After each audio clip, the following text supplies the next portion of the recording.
están? Buenos días. Mi nombre es María Isabel Monroy, soy cronista de la ciudad de San Luis Potosí y también profesora investigadora del Colegio de San Luis. El día de hoy nos acompaña el doctor Sergio Cañedo Gamboa, también profesor investigador del Colegio de San Luis, y vamos a platicar sobre patrimonio. El patrimonio es algo que a todos nos atañe, a todos nos concierne y de lo que también todos tenemos muy distintas ideas. A ver, Sergio, platícame. Muchas gracias por estar aquí con nosotros y platícame qué es lo que tú entiendes por patrimonio. Bueno, al contrario, Isabel, muchas gracias por la invitación.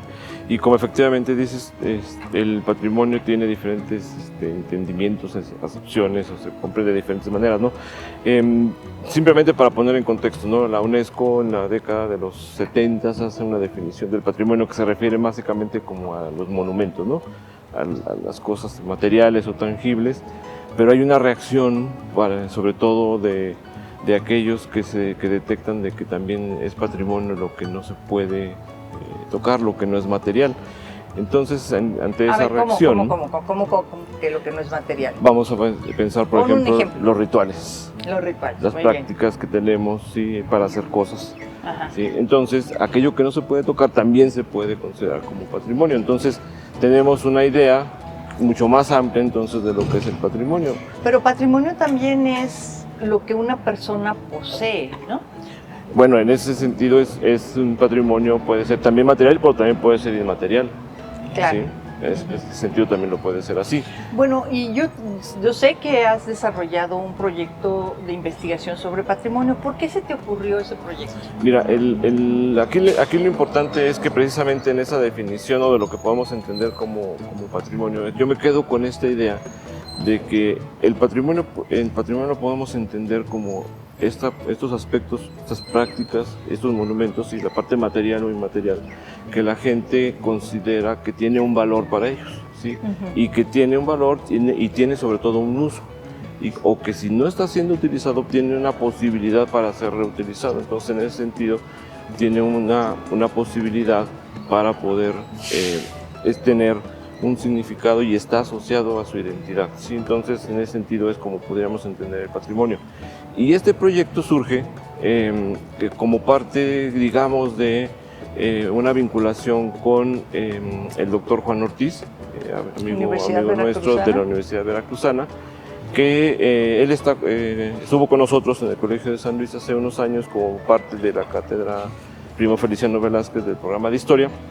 Como lo recordarás, que estas cátedras que se institucionalizaron en el colegio desde hace años para traer gente reconocida nacional e internacionalmente para formar recursos en el colegio, contribuir a la formación de nuestros recursos humanos y de nuestros profesores. Y entonces, en esta estancia del profesor Juan Ortiz, lo que hicimos fue proponer este proyecto. Obtuvimos unos recursos para financiar el propio proyecto. Y la idea era precisamente hacer una idea, desarrollar una idea sobre lo que podríamos considerar una especie de diagnóstico sobre la situación que tiene el patrimonio o algunos aspectos del patrimonio en San Luis y proponer algunas opciones para su rescate y su preservación. A ver, yo recuerdo que hemos hablado, bueno, que existe un patrimonio que le llamamos patrimonio natural. Sí. Y existe un patrimonio que le decimos patrimonio cultural. Y entonces, a ver, explícame cómo organizaron ustedes el patrimonio dentro, o sea, el tema del patrimonio dentro del proyecto. Sí. Mira, en el proyecto, la peculiaridad que tiene es que el doctor Ortiz realmente ya venía con una experiencia en torno a este tipo de proyectos, este tipo de trabajos. Ya había desarrollado anteriormente en el estado de Veracruz, en la cuenca de Tepalcatepec, había desarrollado ya un proyecto. Y posteriormente en el estado de Veracruz con el doctor Enrique Florescano, que también es un historiador reconocido nacional e internacionalmente, ya habían desarrollado un proyecto en donde habían trabajado en el patrimonio desde tres perspectivas o desde tres ámbitos, desde la perspectiva de la cultura, desde la perspectiva natural y desde la perspectiva de la historia, ¿no? De alguna manera se hace esta división en términos, digamos, para poderlo hacer entendible desde esas tres formas, pero realmente son transversales, ¿sí? Se llevan, porque finalmente la cultura y la historia van de la mano, y la naturaleza, al construir los paisajes, al ver el paisaje, ¿sí? Tiene elementos naturales, tiene elementos culturales y tiene elementos históricos, ¿no? Pero finalmente, para hacerlo inteligible, para hacerlo también en cierta manera por las distinciones de las disciplinas que participan en el mismo proyecto, entonces está dividido de esa manera, y trayendo también esta experiencia que habían desarrollado ya en Veracruz. Entonces por eso el proyecto queda de esa manera integrado, ¿no? ¿Y por qué consideras tú que es importante el proyecto? Mira, tiene varias aristas importantes ahí. Una es que es un proyecto que, si bien hay una base, hay un trabajo desarrollado ya para San Luis. Tú has desarrollado ya varios de los trabajos, el arquitecto Villar, el doctor Ruiz Medrano han desarrollado ya trabajos sobre patrimonio. Aquí la peculiaridad que tiene es que entra a un enfoque, o desarrolla un enfoque interdisciplinario. Esa es una cuestión que tenemos tres equipos, ¿sí? Un equipo que desarrolla más desde un enfoque desde los aspectos de la parte de la naturaleza, de las ciencias naturales, ¿sí? Un equipo que desarrolla más desde la antropología, la parte cultural, y un equipo que desarrolla más desde la parte de la historia. Entonces, por eso también es precisamente que está en estas tres vertientes. Pero esto no quiere decir que no haya diálogo entre las tres partes que integran el todo del proyecto. Esa es una de las peculiaridades que tiene. Otra de las peculiaridades que tiene es que no está centrado en la capital, sino que también abarca las diferentes zonas del estado. Entonces, parte de los trabajos, de los recorridos, el trabajo de campo que se realizó, se han enfatizado, se han descubierto algunas cosas, o se han redescubierto, se han retomado aspectos interesantes que a lo mejor habían ido quedando en el olvido y que, bueno, vuelven a tomarse o a retomar la importancia en este propio proyecto. Sí. Bueno, y ¿cuáles son los entregables del proyecto? O sea, ¿qué resultados puede ver la gente común y corriente sí. sobre el proyecto? Bueno, fíjate, esto siempre hay que entregarlo, ¿no? Siempre hay que entregar, y hay que entregar cosas tangibles, ¿no? Materiales. El proyecto tiene fundamentalmente sus entregables son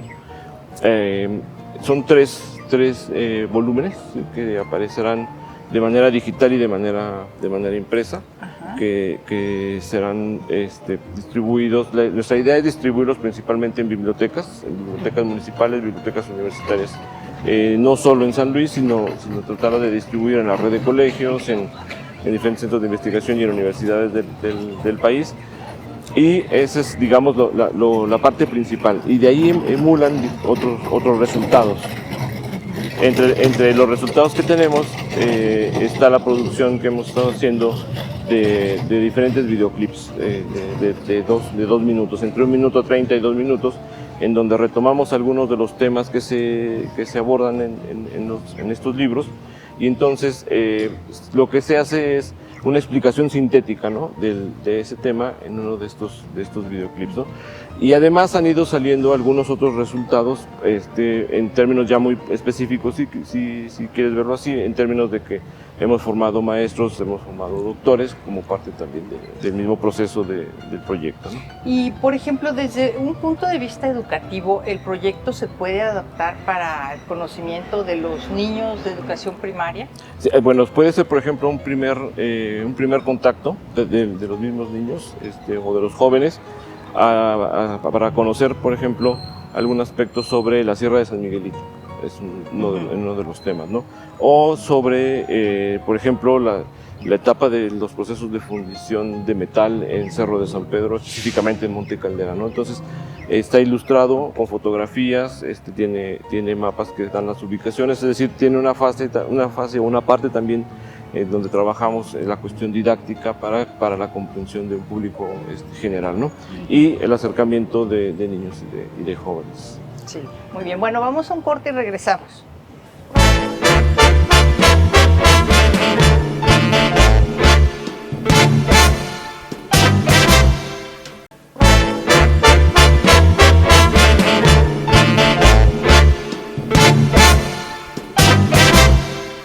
Bueno, estamos de regreso en nuestro programa Historias de San Luis. Nos acompaña el doctor Sergio Cañedo Gamboa y además estamos en una de las calles emblemáticas de la ciudad.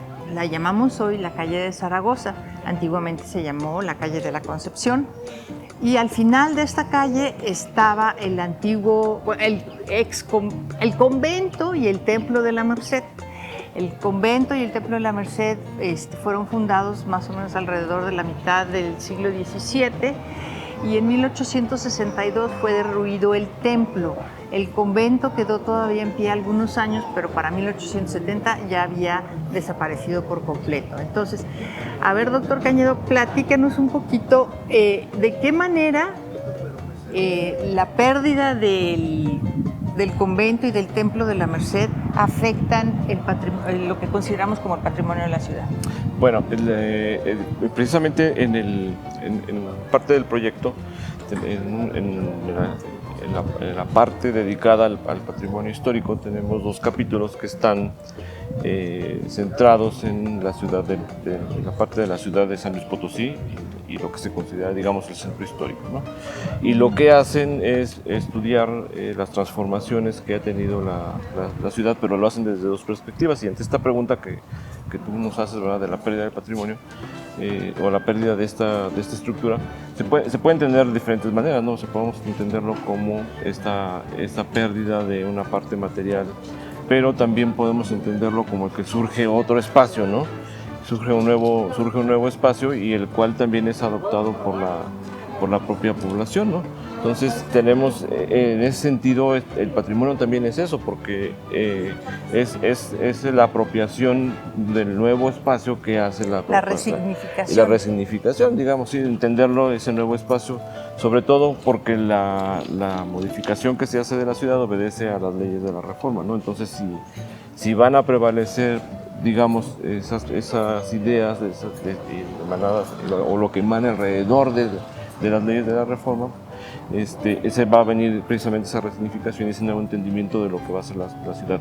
Y lo mismo sucederá durante el Porfiriato, como bien lo sabes, Isabel, que durante el periodo de la llegada de la modernidad va a modificar el cuadro antiguo de la ciudad, la parte barroca de la ciudad se perderá, ¿no? Entonces es un fenómeno similar lo que acontece. Y es precisamente la parte barroca y el estudio de la parte barroca donde uno de los ensayos sobre la ciudad explica el patrimonio a partir de ahí, a partir de cómo existe una identidad barroca de la ciudad y posteriormente se modificará hacia una identidad moderna, ¿sí? Y neoclásica, que es prácticamente lo que nosotros vemos en el centro de la ciudad. Y esa identidad moderna es lo que nosotros reconocemos, utilizamos, y eso es entonces el patrimonio que nosotros tenemos, ¿sí? Y el valor que nosotros le damos como patrimonio.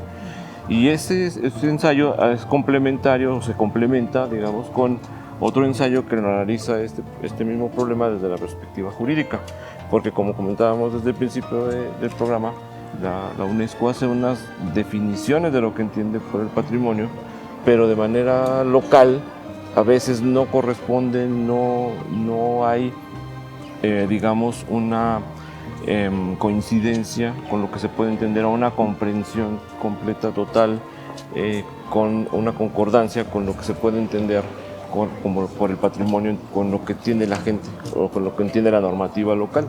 Entonces, este estudio que hace Víctor Delgado sobre cómo tratar de hacer compatibles las posturas generales de la ONU, la Constitución Nacional, la Constitución particular y las leyes o las disposiciones particulares sobre el patrimonio, hace muy interesante cómo podemos llegar finalmente a ciertas disposiciones que nos posibilitan entender qué es lo que los habitantes, los pocos habitantes que hay en el centro pueden entender como el patrimonio, la autoridad local puede entender por el patrimonio y entrar en una concordancia con esas disposiciones generales, ¿no? Entonces, estos dos ensayos, uno de Ramón, del arquitecto Ramón Moreno, doctor también ahora por el Colegio de San Luis, y de Víctor Delgado Delgadillo, el doctor Víctor Delgado, son estos ensayos que abren uno de estos volúmenes, el volumen de patrimonio histórico, y se dedican precisamente al estudio de la ciudad, ¿no? También por ese motivo también por el que estamos aquí, ¿verdad? Wow, claro, muy bien. Oye, Sergio, ¿cómo cuántas personas participaron en este proyecto? ¿Cuántos investigadores? El equipo en sí es de 51 personas, 51, sí. De alrededor de 12 instituciones. O sea, tenemos colegas de instituciones en San Luis, como el IPICIT, como la Universidad Autónoma. Tenemos gente de Querétaro, de la Universidad Autónoma de Querétaro, de la Anáhuac de Querétaro. Hay gente de la Universidad Nacional Autónoma de México, evidentemente del INECOL, que son coordinadores de la parte de patrimonio natural. Tenemos compañeros de la Universidad Veracruzana, de diferentes centros de investigación y universidades del país. Sí, es un equipo bastante amplio y como comentábamos también multidisciplinario, donde participan de diferentes áreas. Por eso hay gente del Instituto de Ecología, del IPC, del Colegio, de Zonas Áridas, de la Facultad de Ciencias Sociales y Humanidades en San Luis, de Veracruz, en Querétaro, etc., ¿no? Bueno, ya nos has explicado que el proyecto está organizado como en tres bloques, ¿no? Sí. ¿Quisieras comentar el primero de ellos, por favor? ¿Es el de patrimonio natural? Sí, mira, el sector, el área de patrimonio natural está coordinado por los doctores Sergio Guevara y Patricia Moreno Casasola. Ellos son profesores investigadores del INECOL, del Instituto de Ecología, que es un centro de investigación CONACYT, igual que nosotros, como el Colegio de San Luis, como el IPICIT. Ellos están en Veracruz, Jalapa, en la ciudad de Jalapa, y lo que ellos han puesto énfasis en su propuesta, que es una propuesta que también le da la peculiaridad a su planteamiento, es que ellos ponen el énfasis a lo que denominan el paisaje. De hecho, ellos titulan propiamente su volumen el paisaje, ¿sí? El paisaje en donde ellos lo que proponen, su propuesta es que es en el paisaje donde ellos entienden como el patrimonio, ¿sí? ¿Por qué? Porque en el paisaje es el lugar en donde se encuentran, dicen ellos, las especies, ¿sí? Las especies animales, las especies vegetales, las especies en donde conviven, en donde se encuentran, en donde luchan, ¿sí? En donde se acomodan en el espacio. Y es en donde también llega la cultura y en donde llega el tiempo y llega la historia, ¿sí? Y entonces es en donde finalmente se construye el paisaje. Y entonces es en donde los humanos le damos el valor al espacio, en el espacio donde está el paisaje, y entonces es en donde tenemos esta consideración del patrimonio. Es un ensayo muy interesante un libro muy interesante con ensayos muy interesantes y además se distingue mucho del volumen del patrimonio histórico y del patrimonio cultural porque son ensayos más realizados en equipo. Trabajan de manera muy distinta ellos a como trabajamos en la historia, que es un trabajo mucho más individual, o como trabajan los compañeros antropólogos, ¿sí? Que también es más individual. Quizá los antropólogos son un poco más en pares, ¿verdad? Pero en la historia es más individual y ellos son equipos entre 3 o 4, ¿sí? Donde hay varios miembros con disciplinas diferentes y tienen un ensayo que también en sí dentro de su argumento existe esta multidisciplinariedad, ¿no? Entonces es muy interesante el planteamiento que nos hacen ellos.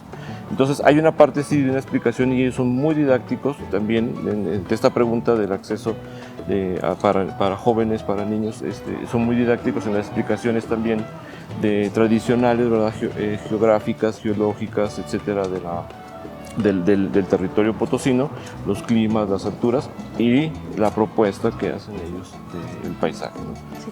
Yo me acuerdo muy bien una discusión hace muchos años con el doctor Sergio Guevara sobre precisamente paisaje. Sí. Porque dice, bueno, es que es el paisaje natural, y me decía, es que ¿qué estás entendiendo tú por paisaje natural? Bueno, pues como un lugar que no ha sido transformado por el hombre. Me dice, eso no existe, Sí. Eso no existe, o sea, en todo lo hemos tocado y hemos metido la mano.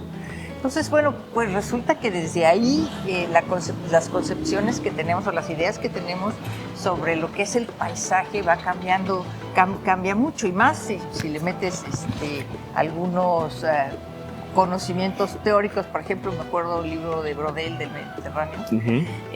Para Brodel el paisaje es otra cosa.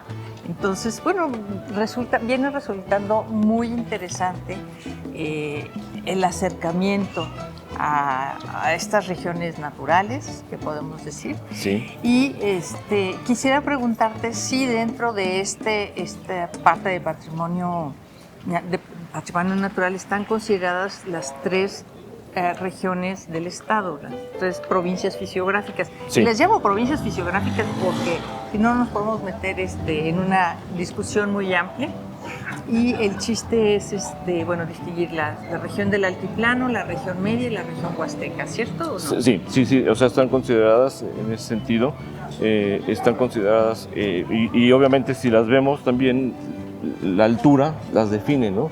Es esta escalera que viene del mar hacia el altiplano, como decía don ¿no? Octaviano Cabrera, que él es el del concepto de Sí, la escalera. de la escalera, ¿no? Ajá. Entonces, uno de los descubrimientos interesantes que hacen ellos es que, en comparación con Veracruz, señalan en estos ensayos, es que San Luis es de los lugares en la República que tiene quizá un índice de alteración menor. No es que no esté tal cual la naturaleza lo ha estado, ¿no? Sin contacto, sin alteración de la presión del hombre, pero ellos han encontrado que si en Veracruz ha habido una alteración de la naturaleza, digamos en un 96%, 98%, en San Luis detectan ahí más o menos en su cálculo en un 90%, es decir, puede haber entre un 8 y un 10% del territorio potosino que hay una alteración menor, ¿sí? Uh-huh. Menor, de lo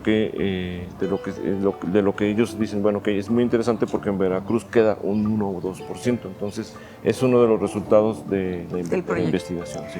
Bueno, pues vamos a un corte y regresamos para empezar a platicar sobre el patrimonio cultural. Muy bien.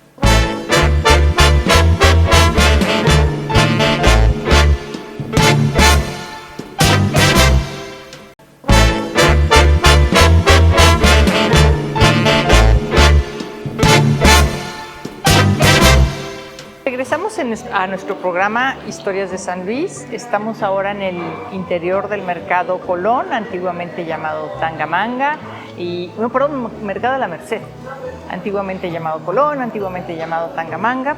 Nos acompaña el día de hoy el doctor Sergio Cañada. Estamos hablando sobre patrimonio, y en esta sección vamos a hablar sobre lo que es el patrimonio cultural.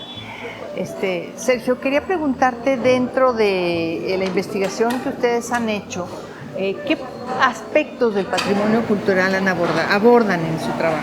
Sí, bueno, esta parte del patrimonio cultural la coordina propiamente el doctor Mauricio Guzmán. Él es el responsable de este proyecto, y se han abordado diferentes aspectos, y se ha tenido también la precaución de que sean abordados en las diferentes partes del territorio potosino. Es decir, no le damos un peso mayor a la Huasteca o al altiplano, sino que tratamos de que los temas sean distribuidos, ¿no? en el territorio potosino, ¿no? Tratando de mantener ciertos balances, ciertos equilibrios en torno a que son importantes, ¿no? Tanto en un lugar como en otro, ¿no? del territorio. Entonces, los temas, digo, son varios, ¿no? Tenemos, por ejemplo, un ensayo de la doctora Anushka Van Hoff sobre lenguas indígenas. Entonces ella hace un balance y hace una propuesta sobre las consideraciones de las lenguas indígenas como parte del patrimonio, ¿no? El patrimonio intangible, ¿no? Bueno, yo conozco cuáles son las lenguas indígenas, pero por si nuestro público no sabe cuáles son las lenguas indígenas que se hablan en el estado, ¿podrías mencionarlas, por favor? Por ejemplo, ella explica los aspectos del otomí, explica también sobre náhuatl, sobre Ténec, ¿no? Entonces, y las ubica en el espacio y hace también un análisis sobre la forma de cómo se escriben y cómo han ido transformándose y cómo se transmiten actualmente, y esa es la consideración de que hay que buscar su preservación y considerarlas como patrimonio, ¿También ¿no? abordan el PAME? El PAME también, sí. También el PAME. Entonces, ese es, por ejemplo, en esta parte de las lenguas, ¿no? También la doctora Claudia Rocha, compañera del Colegio de San Luis, ella hace también un estudio sobre el aspecto de la vestimenta de las mujeres, en este caso las mujeres indígenas en específico, y ahí lo que es interesante de su planteamiento e innovador es que lo que ella propone en este caso, y hay otros casos, es el patrimonio biocultural. Lo que es una articulación, digamos, entre que hay una implicación de un elemento natural, es decir, una planta, ¿sí? En este caso, por ejemplo, puede ser el algodón, ¿sí? El algodón que se utiliza para la producción textil, entonces hay una asociación, o los materiales naturales que se usan para teñir la tela, entonces hay esa asociación. Por ejemplo, en ese mismo sentido de los aspectos bioculturales, el doctor Mauricio Guzmán propone la consideración del peyote o como un patrimonio también biocultural, entonces darle la importancia en el aspecto ritual que tienen algunos grupos indígenas del uso del peyote, pero dándole ese sustento como un elemento biocultural, como lo tiene en algunos otros productos de consumo humano, por ejemplo en Brasil la ayahuasca, ¿no? O la hoja de coca en Perú o en Colombia, ¿no? Entonces es la propuesta que hace, y asociado también a ciertas áreas naturales protegidas que podemos encontrar no solo en la Huasteca, es decir, no porque sean exuberantes pueden ser consideradas protegidas, sino también los desiertos también pueden ser zonas naturales protegidas, ¿no? Zonas templadas. Entonces, esas son parte de las propuestas, en este caso, por ejemplo, bioculturales, ¿no? O otra planta, el chamal también, que es una planta, una especie como de palmera, ¿no? Que también tiene usos rituales, que además sí, es consumida, pero debe de tenerse una precaución en el momento en el cual es cortada, en su proceso de maduración y en el proceso de su cocción, porque si no puede tener consecuencias graves para quien la utiliza, ¿no? Bueno, ¿qué más entra dentro de patrimonio cultural en su investigación? Sí, bueno, también hay aspectos sobre las danzas o sobre las procesiones. León García Lam tiene un estudio sobre diversas procesiones y es bien llamativo este asunto. Si tú sales, por ejemplo, un fin de semana en tu auto y vas para la carretera a Villa de Reyes San Felipe, vas a ver procesiones. Es de manera continua, o en la carretera a México, en la parte de Querétaro, cerca de Ojo Caliente, en esta zona, o en la carretera de Río Verde, encuentras procesiones, ¿sí? Vas a diferentes partes del estado y las encuentras en los poblados. Él hace un análisis de estos diferentes rituales, de estas diferentes prácticas y los significados y la importancia que tiene para las poblaciones, que año con año van reiterando y van transmitiendo estas tradiciones a los habitantes de los poblados, y que además eso es bien importante, que se han logrado preservar a pesar también de la tradición migratoria o la necesidad que tiene la gente de emigrar del campo a las ciudades, o de los diferentes pueblos, ciudades más grandes, o hacia los Estados Unidos, pero mantienen esta tradición, o vienen incluso desde los Estados Unidos a las fechas que corresponden a esas procesiones para participar en ellas, ¿no? Entonces, eso es muy llamativo, muy interesante eso. Incluso también el uso de los animales, de los caballos, por ejemplo, ¿no? Hay cabalgatas donde de repente uno va por la carretera y dice, ¿de dónde sale tanto caballo, no? La gente que cría, mantiene sus caballos y son parte de esta vida ritual. y está apoyado por un material fotográfico específico, este trabajo también de León García Lam, ¿no? Entonces tenemos ese, y también teníamos también otros aspectos sobre bebidas embriagantes, en este caso del pulque. Gerardo Vela de la Rosa hace un ensayo muy interesante sobre las cuestiones del pulque. Desde su producción él se centra en aspectos de la producción para el siglo XIX, pero después nos aborda el aspecto actual del consumo del pulque, y ahí en cierta manera hay un repunte de su consumo. Estudia la región del Saucito, parte que colinda de San Luis con Mezquitic y la región de Mezquitic, que es la zona de mayor producción de pulque. Y bueno, además de los pulques más ricos de San Luis, ¿no? Yo no te puedo decir de eso, pero lo que sí sé es que es una tradición posiblemente importada por los tlaxcaltecas, o sea, traída por los tlaxcaltecas del centro de México, ¿no? A finales del siglo XVI. Y ahorita que dices eso, y pensando en la ciudad de San Luis, durante muchos años, alrededor del Templo del Saucito, hubo muchas pulquerías. Sí. Que, bueno, pues con el transcurrir del tiempo y la modificación de la vida moderna han desaparecido. Pero yo no sé si en este abordaje que ustedes hacen del pulque también hablan de las pulquerías. Sí.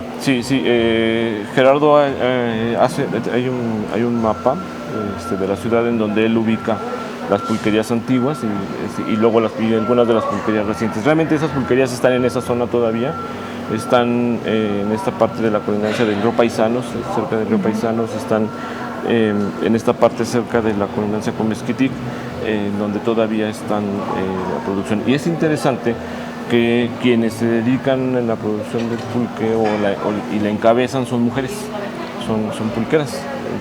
Por lo menos de los casos que estuvimos trabajando, dos son mujeres emprendedoras, las dos mujeres por lo menos que yo conocí en estos trabajos de campo con Gerardo, que realiza Gerardo, y con él colabora, si lo quisiera mencionar, Alejandro Rivera.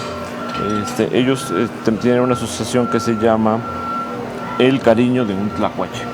Es una asociación promotora del pulque, y ellos han estado trabajando con estas comunidades productoras de pulque, porque son también unidades familiares. Entonces ellas han aprendido la producción del pulque a partir de las recetas que les transmitieron su papá, su mamá, o su abuelo o su abuela. Entonces han mantenido la práctica, la tradición en la elaboración, ¿no? Y bueno, de lo que ustedes observaron en la elaboración del pulque, ¿hay modificaciones en la fabricación, en las técnicas de fabricación, o no? Mira, ahí en la parte como nos lo explicaron es muy parecido, ¿no? Desde la parte de la extracción incluso todavía es manual, ¿sí? De la extracción ¿La chiquera? Sí, digamos del maguey, ¿no? Del cuenco que se hace en el maguey, de cuando es castrado, ¿no? Y lo que queda y cómo empieza a producirse ahí el aguamiel que empieza a ser extraído, y el proceso de fermentación, etcétera, es similar, ¿no? Es muy similar a la práctica tradicional que nosotros conocemos, ¿no? Desde hace ya cientos de años, ¿no? Bueno, ¿y qué otro aspecto abordaron dentro del patrimonio cultural? Mira, tenemos también hay un muy interesante sobre literatura tradicional y tradición oral, que abarca también todas las regiones del estado. Entonces hay transcripciones de tradiciones orales que recopilan en Charcas, Venados, en la Sierra de San Miguelito, en Río Verde, en diferentes zonas de la Huasteca, la parte media, etcétera, ¿no? Entonces hacen esta compilación, y hay unas partes también comparativas en la forma de cómo la gente las tiene, las ha mantenido, y luego como hay la misma historia, puede ser más o menos la misma historia contada con variantes en las diferentes regiones del estado. Entonces es muy interesante sobre la literatura tradicional. Y sobre, ¿no? Además de esta literatura tendrá que haber sobre música también, música tradicional. Sí, también hay sobre música y sobre danza tradicional, ¿no? Sí, tenemos también sobre las décimas, sobre las balonas, esta música tradicional que tenemos en San Luis, y que y que tiene también estas peculiaridades por regiones, ¿no? Entonces también tenemos estos ensayos y los instrumentos también, quien hace el estudio también identifica ahí los instrumentos y las particularidades que tienen los mismos, ¿no? También hay un ensayo sobre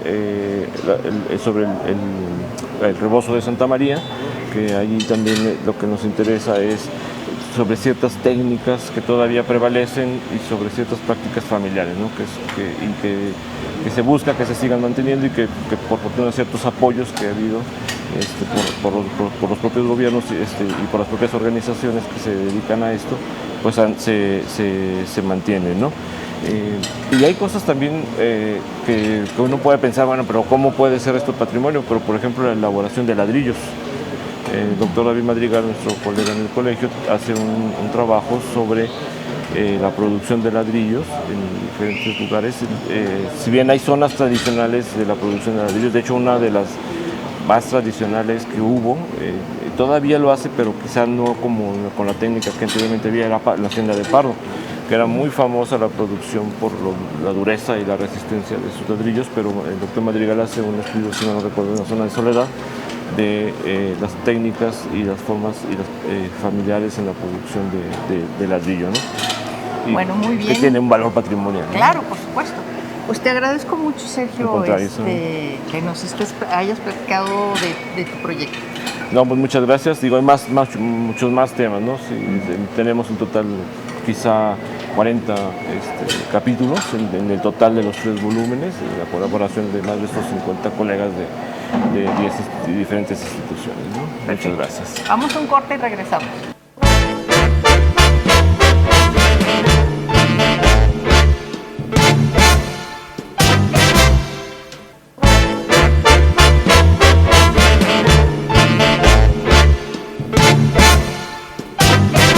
Bueno, regresamos en nuestro programa Historias de San Luis. Estamos en el corazón del centro histórico de la ciudad de San Luis Potosí. Nos acompaña el doctor Sergio Cañedo Gamboa y estamos hablando hoy sobre el tema de patrimonio. En el proyecto de investigación del doctor Cañedo nos ha explicado que consta de 3 partes. Ya hablamos sobre patrimonio natural, ahora vamos a hablar sobre patrimonio histórico. Sergio, ¿qué consideran ustedes patrimonio histórico? Bueno, desde la perspectiva del proyecto, pues. Bueno, aquí el patrimonio histórico lo podemos entender como, y de la misma manera, bajo este esquema, ¿no? Material e inmaterial, que tienen objetos, rituales, documentos que tienen un valor histórico que en su sentido tiene una posibilidad además de ser rescatado, ¿no? De ser preservado y que está asociado, ¿no? al significado de la identidad de la sociedad, de la comunidad, de un pueblo específico, ¿no? Entonces, en ese sentido, en este volumen rescatamos algunos aspectos interesantes para el patrimonio histórico de los potosinos. En el libro, que es el resultado final, tenemos temas variados, ¿no? O sea, tenemos tanto temas sobre el arte pictórico, por ejemplo. En el convento hay un ensayo sobre el arte pictórico en el convento del Carmen. Se hace una evaluación de las condiciones en el que se encuentra, cuál es un inventario general del que hay y una propuesta, ¿no? Es un ensayo interesante que hace el doctor José Luis Pérez de la Universidad Autónoma de San Luis Potosí. Muy interesante el ensayo y la propuesta, ¿no?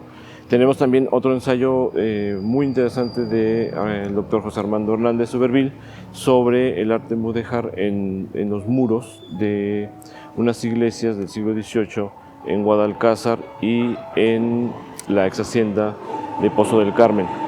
Es muy interesante estos grafiados o estos tallados que se hicieron en los muros con figuras de diferente expresión, ¿no? O sea, lo mismo encontramos una figura como un soldado, hay una especie como de alacrán, de flores, de lágrimas, es decir, diferentes figuras que están en los muros de estas iglesias y que pues el tiempo, ¿verdad? Las ha ido erosionando, ha ido acabando con ellas el sol, la lluvia, los elementos, ¿no? Han ido acabando con estas figuras en los muros. Entonces el doctor Armando también ha hecho una revisión de estos muros. Hemos documentado con fotografía la condición en la que se encuentran y es lo interesante de este otro ensayo, ¿no? Entonces digo, son temas variados, ¿no?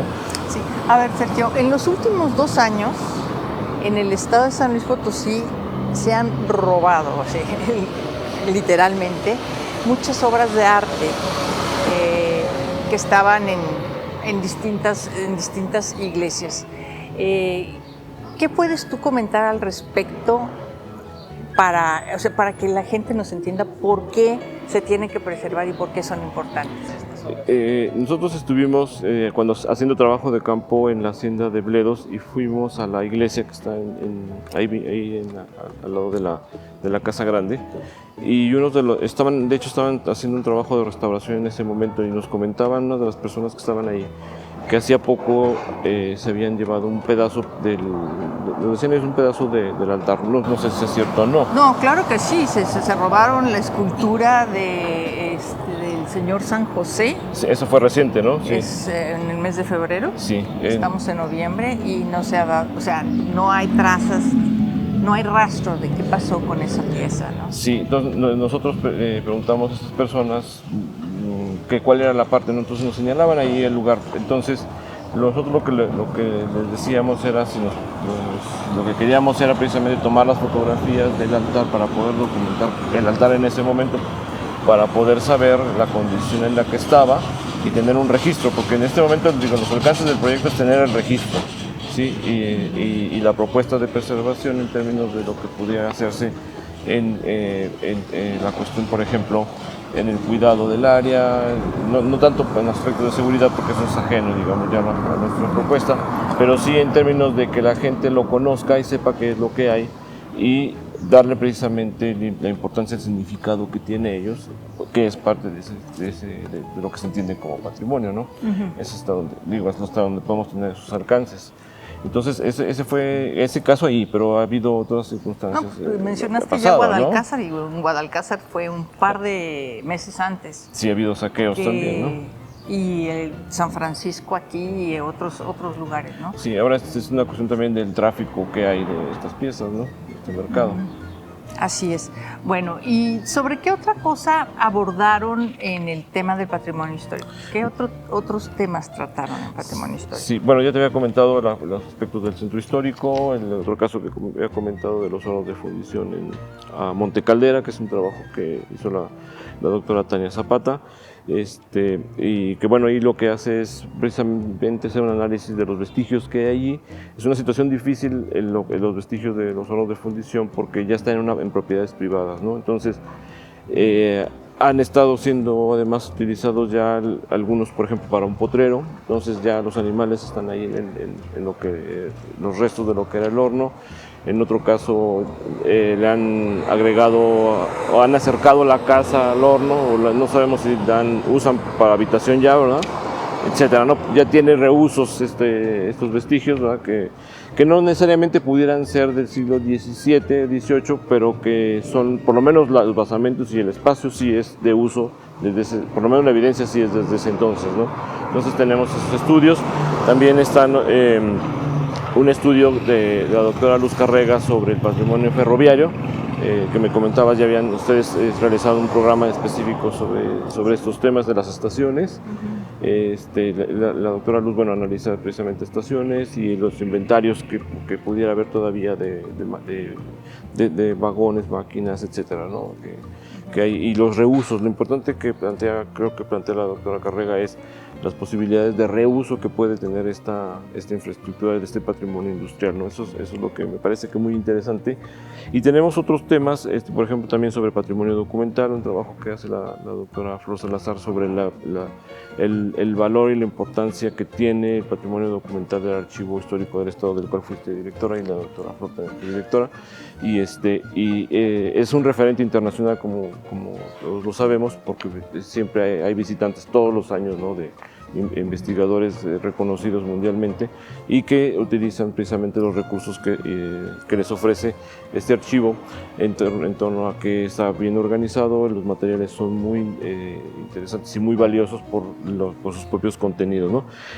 Hay otro trabajo que también es muy interesante en términos de lo que es la combinación entre rituales e historia, que es sobre la cera escamada. La doctora Georgina Arredondo hizo este estudio en la zona de Mezquitic. Ella toma referentes en Santa María del Río y en Ahualulco, pero se centra más en la comunidad de Pollitos en Mezquitic, donde todavía se realizan estas, digamos, estas ofrendas, una especie como de ofrenda que llevan al convento en Mezquitic, a la iglesia que todos conocemos ahí en la cabecera municipal, en la fiesta patronal, y la llevan estas figuras que actualmente se fabrican. Y entonces ella en sí es interesante cómo le llama a ella artesanía ritual. Esa es la propuesta, considerar este tipo de velas, son unas velas que tienen el adorno, sí, considerarlas como una artesanía ritual. Esa es la propuesta que hace la doctora Georgina Arredondo. Pero, ¿no? A pesar de que fue una, vamos a decir, una práctica muy extendida en todos lados, por lo menos en el estado de San Luis, actualmente ha caído en desuso. Sí. ¿Por qué? Bueno, mira, yo recuerdo, y estoy hablando de hace más de 30 años, 35 años más o menos, recuerdo yo lo que había en Mezquitic. Como para que acordarte de bueno, tanto. Era muy chiquito, ¿no? Recuerdo porque yo iba con mis papás, íbamos allá al convento, y recuerdo que en una de las bodegas que están en la arcada del convento había precisamente estas velas. Estaban ahí con unos adornos, obviamente con muchísimo más elaborados. Todavía son algo similares a como lo siguen haciendo en Santa María del Río. Las que se hacen actualmente en Mezquitic ya no son tan elaboradas. Y eso también implica que se ha ido perdiendo la tradición, porque la gente pues obviamente cambia, ¿no? En términos de sus prácticas, en sus condiciones de trabajo, en sus labores de esparcimiento, en sus formas de llevar la vida se va transformando, y quizá tiene menos tiempo para dedicarse a estas partes de esta ritualidad, ¿no? Entonces, son parte de eso, ¿no? En ese sentido es muy interesante lo que mencionas, porque nos está hablando de cómo a través de una tradición se va como actualizando, reactualizando, reinterpretando la realidad, la vida cotidiana. Y pues es como la gente se va apropiando también de su propia historia. Sí. Y yo no sé hasta qué punto detectaron ustedes que se conservan muchas de las tradiciones en los pequeños poblados, ¿no? Por ejemplo, ¿qué encontraron sobre tradiciones culinarias, por ejemplo?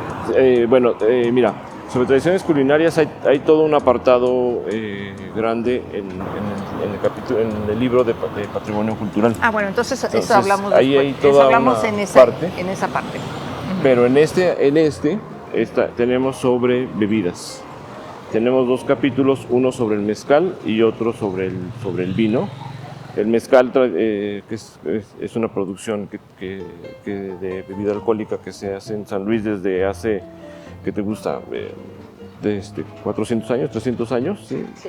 Hay evidencia, según algunos, de la producción de mezcal de una forma tradicional, o siendo el uso de lo que llaman la campanilla y una producción por alambique, ¿no? Y hay también una tradición reciente, ¿verdad?, de producción de vino de mesa, pero esa es una tradición que no se encuentra necesariamente una conexión histórica con la producción de vino de mesa que se hizo en las antiguas haciendas potosinas. O sea, se retomó en la década de los 60, 70, se perdió la producción, se disminuyó y se ha vuelto a retomar ahora en el siglo XXI realmente, ¿no? Ha sido muy, muy interesante, Sergio. Muchas gracias por haber platicado acá con nuestro público televidente. Y pues mucho éxito, que se publique rapidísimo el estudio. ¿Cuántos años lleva? Con el proyecto ya vamos para 3, 4 años ya prácticamente. Hay investigaciones que llevan obviamente ya más tiempo, los colegas ya venían desarrollando sus temas, ¿no? Pero sí es un trabajo que podríamos considerar en algunos casos que es de largo aliento, ¿no? Y muchas gracias por la invitación, muchas gracias al público por habernos visto y escuchado. Bueno, muchas gracias, nos vemos en nuestro siguiente programa.